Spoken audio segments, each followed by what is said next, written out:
Gamtoomanitti manni maree nageenyaa dhimma waliigaltee walhubannoo Itoophiyaan Somaliland kan akka bulchiinsa walabaatti of ilaaltu waliin mallatteessuun muddama uume irratti mari'achuuf jira. TV'n biyyaalessaa Somaaliyaa SNTV akka gabaasetti walga'iin mana marichaa wiixataa dhimma waldhabdee gaanfa Afrikaatti mudate irratti mari'ata.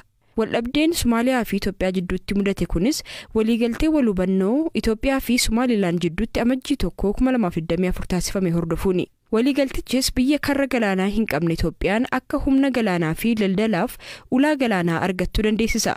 Somaaliyaan kan Somaliland akka qaama biyya isheetti ilaaltu waliigalticha mormuun Itoophiyaan walabummaa daangaa ishee akka cabsisetti balaaleffatteetti. Dara Itoophiyaa kan ta'an obbo Muktar Mohammad Somaaliyaa laalchisee yaadni isaan miidiyaa biyya keessa tokkoof kennan dogoggora ta'uu amanuun dhiifama gaafatani. Hariiroon biyyootii lamaan gidduu jirus nagaan itti fufuuf fedhii qabanis ibsaniiru. Biraanuu Gammachuu gabaasa dabalataa qaba. Ambaasaadder Muktar Mohammad dubbii isaanii keessatti Somaaliyaan bu'aa koloneeffattootaati jechuun yaada dubbatanii fi haala nageenya biyyattii keessa irratti yaada kennaniif ture.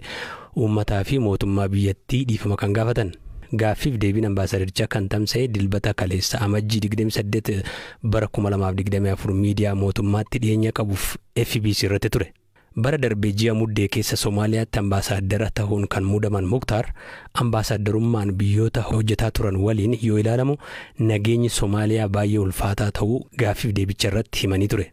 Ambaasader Muktar akka garaa kee socho'uu hin dandeessu yoo sochoote seegumsaani konkolaataa rasaas hin seenne fayyadamteeti kan deemtu yeroo kamitti yoo alellaa fanjiif saaxilamuu dandeessa jechuun dubbatan. Ambaasaderichi haala nageenyaa yaaddeessaa keessa ta'uun itti gaafatamummaa isaanii baachaa jiraachuu himuun hanga ammaatti balaan isaanirra dhaqqabe akka hin jirre himaniiru. Dabalataan ambaasader Muktar waa'ee hundeeffama Somaaliyaa fi Somaliland irratti yaada kennaniin Somaaliyaan biyya gita bittaan ijaaramte ta'uu dubbataniiru.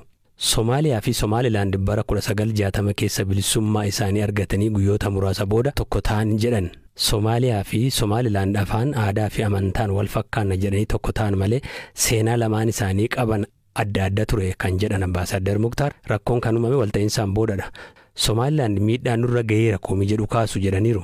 Dubbiin ambaasader Muktar kun afaan Somaaliyaatti hiikamee miidiyaa hawaasaa irraa kan tamsa'e yoo ta'u uummata biyyattii biratti dheekkamsa guddaa kaaseera. Televizyiniin faanaa viidiyoo gaaffiif deebii ambaasadericha waliin godhe YouTube irratti maxxansee fi marsariitii isaanii irratti baase kaaseera.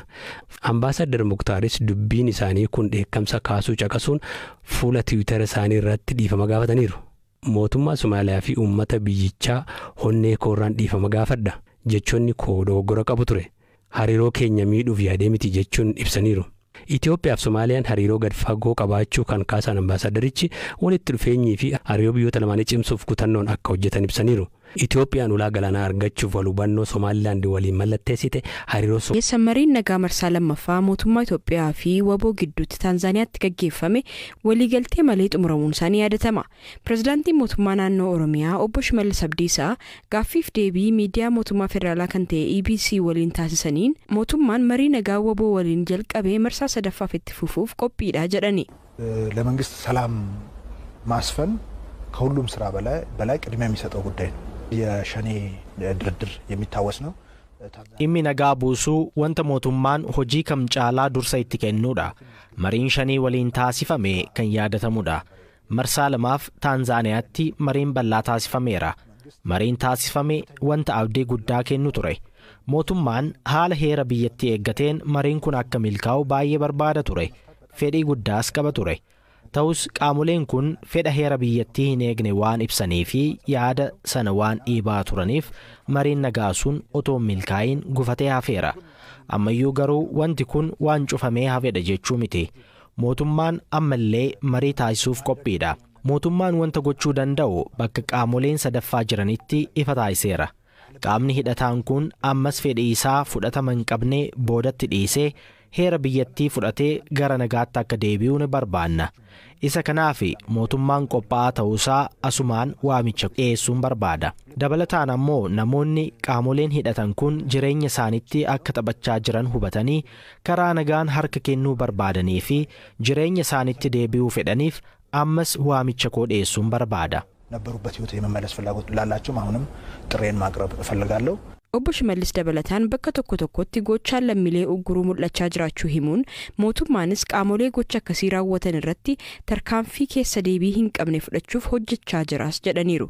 መንግስት ሁለት ኃይሎችን በማቀናጀት እየሰራ ነው ያለው። አንደኛ ነው ዋነኛው ህብረተሰቡ mootummaan humnoota lama walitti qindeessuun hojjechaa jira. Tokkoffaa fi inni dursaan hawaasichadha. Rakkooleen akkanaa kan uumaman hawaasa keessatti. Naannolee tokko tokkotti namoonni hawaasa keessaa ba'an bakka dhokataa ta'e barbaadanii yakka akkanaa ni raawwatu. Qaamolee hidhatan waliinis qindoomanii akka da'ootti itti fayyadamaa hojjechaa jiru.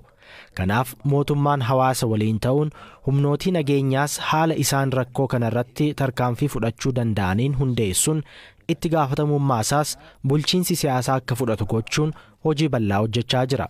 Wantoonni fooyya'an muraasi jiru. Garuu kun ammayyuu nuuf qormaatadha. Kanaaf mootummaan kanneen yakka kana raawwatan irratti tarkaanfii cimaa fudhachuuf jabinaan hojjechaa jira. Yeroo dhufu keessattis wanti fooyya'an ni uumama kan jedhu abdii guutuun qaba. በሚቀጥሉትም ጊዜያቶች ውስጥ የተሻለ ነገር ይፈጠራል የሚል ጽኑ እምነት ነው ያለኝ። Waraanni bilisummaa Oromoo dhimma marii nagaa marsaa sadaffaa adeemsifamuu danda'a jedhamu ilaalchisee hanga ammaatti waan jedheeru hin qabu. Godina Harargee Bahaatti du'ee argamuun miidiyaa hawaasummaa irratti guddoo qoodamaa ture. Suuraan nama dargaggeessa umurii waggaa 20 keessa jiru fakkaatu barreeffama harkaan barraa'e jedhamee fi suuraa kaafamee feesbuukii irratti namoota hedduun maxxanfameera. Namoota maqaan isaanii tarraa'e keessaa tokko kan ta'an obbo Tolasaa Lamaayyoo taatee kana qibxata darbe dhaga'uu BBCtti himani. Waa'ee lakkoo Hamzaa Huseentu dubbise. Akeekkachiisa taateewwan odeessa kana keessatti eeraman miira namaa jeequu malu. bilbilamee akkuma nama nagaafattan kana barsiisaa Daraaraa Booraatiin beektaa inaan jedhanii ani immoo maatiidha qafaanaa maatii wajjin waluma keessa deemaa guddanne nam beekan jedhee sana booda asuma gadi sababan beekamneen of ajjeesaniiru maan jedhanii. Waan jettuun qabdu miira yeroo sana ammuma illee miirrisu waan keessa jiru bakkitti ibsitu hin jiru. Gara kana booda walumaa gadi bilbilamee reeffi gara kana akka dhufu godhame actually akkitti reeffi gara kana dhufu godhame xiqqoo rakkisaa ture. Kanaan alatti reeffi gara kana akka dhufu godhame edda Finfinneedhaa gadi immoo konkolaataa kontiraatuma qabnee hanga manaatti akka galu gaafa kamisaa jechuudha. Galu godhamee gaafa jimaataa immoo awwaalchisaa raawwatu jechuudha maatii biratti. Maatii qabamoo nama akkamii ture barsiisaan kun?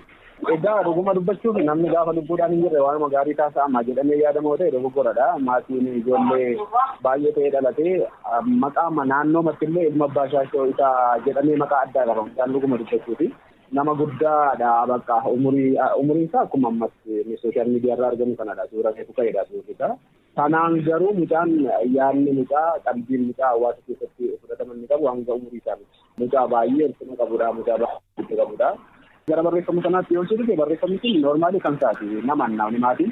Kanarraa kanas egaa haalli inni itti miidheeru sun yoo akkuma isinitti mul'atu kana sooshaal miidiyaa irraa noormaaliin ilbisaa lafa dhaabbata wanti gadda biraan itti ta'eeni namni immoo gaafa of akka kanaatti bajjeessu otuma orrarra'ee jira ta'eeyyuu gaafa lubbuun itti dhufuun wixxifata. Kana keessatti immoo gibbii barsiisotaa jiru taanaan immoo namni dhaga'uu ni mala jennee shakkina. Inni garuu miillaan noormaali akka waan lafa dhaabatu wayiiti argitanitti ta'e.